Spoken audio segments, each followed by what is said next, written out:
দূরে দূরে গ্রাম ১০-১২ খানি, মাঝে একখানি হাট, সন্ধ্যায় যেথা জ্বলে না প্রদীপ, প্রভাতে পড়ে না ঝাট।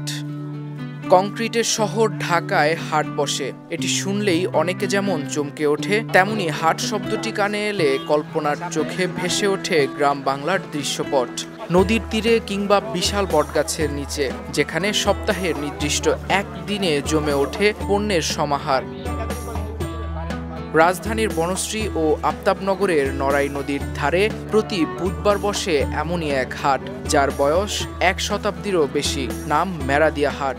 কেউ আবার এই হাটকে মেরাইদ্দা হাট বলেও চেনেন। গ্রামীণ আবহে না হলেও টাটকা সব পণ্যের ফর্সা সাজিয়ে হাটুরেরা বসেন খুব ভোর থেকে। সবজি, ফল, হাঁস মুরগি, মাছ, দুধ, এমনকি দেশি কাপড় সবকিছুই পাওয়া যায় এই হাটে। শহরের মাঝেই যেন গড়ে ওঠে গ্রামীণ এক উৎসব। এই হাটে প্রায় ৬০ বছর ধরে নিয়মিত বসেন মোজাম্মেল চাচা। তার একটা দোকানও আছে। ছেলেকে দোকানে বসিয়ে তিনি হাটে হেঁটে হেঁটে বিক্রি করেন শিশুদের খেলনা। হাট সম্পর্কে জানতে চাইলে তিনি বলেন, আমার বাপ দাদারাও এই হাটে আসতো। সঠিক বয়স বলতে পারবো না, তবে শুনছি এই হাট ব্রিটিশ আমলের হাট। ব্যবসা তো বাজানোরাও থাকলে স্বাধীনের পর হয়তো বাবা মারা যাওয়ার পরেই মনে করেন যে অসহায় পড়ে আছে, পরে মারে নিয়ে ঢাকা এসে মনে করেন এই টুকটাক ব্যবসা করতে করতে মনে করেন আলহামদুলিল্লাহ আলার ব্যবসা করি বাজান।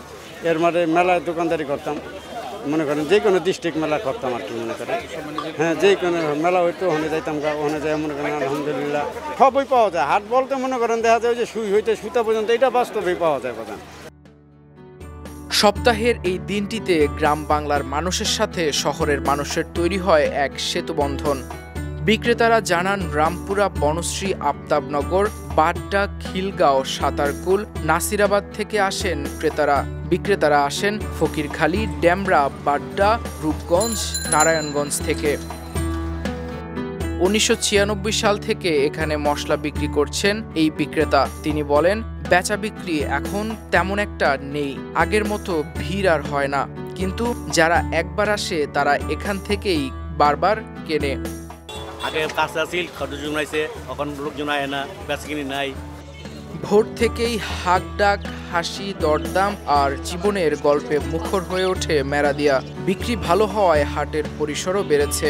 রাস্তার দুই পাশে খোলা জায়গায়, এমনকি পুরনো গলিতেও এখন ছড়িয়ে পড়েছে এই হাটের প্রাণ।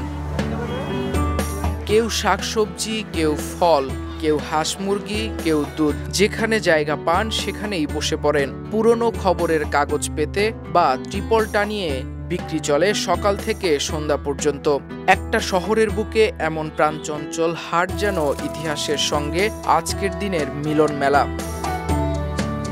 দিন শেষে যখন আলো আঁধারি ধীরে ধীরে ম্লান হয়ে আসে, তখনও বাতাসে ভেসে ওঠে মানুষের কণ্ঠ, বিক্রেতার হাক আর ক্রেতার হাসি। মনে হয় ঢাকা শহর হয়তো এখনো পুরোপুরি শহর হয়ে ওঠেনি, তার বুকের ভেতর এখনো প্রকম্পিত হয় গ্রামের হৃদস্পন্দন।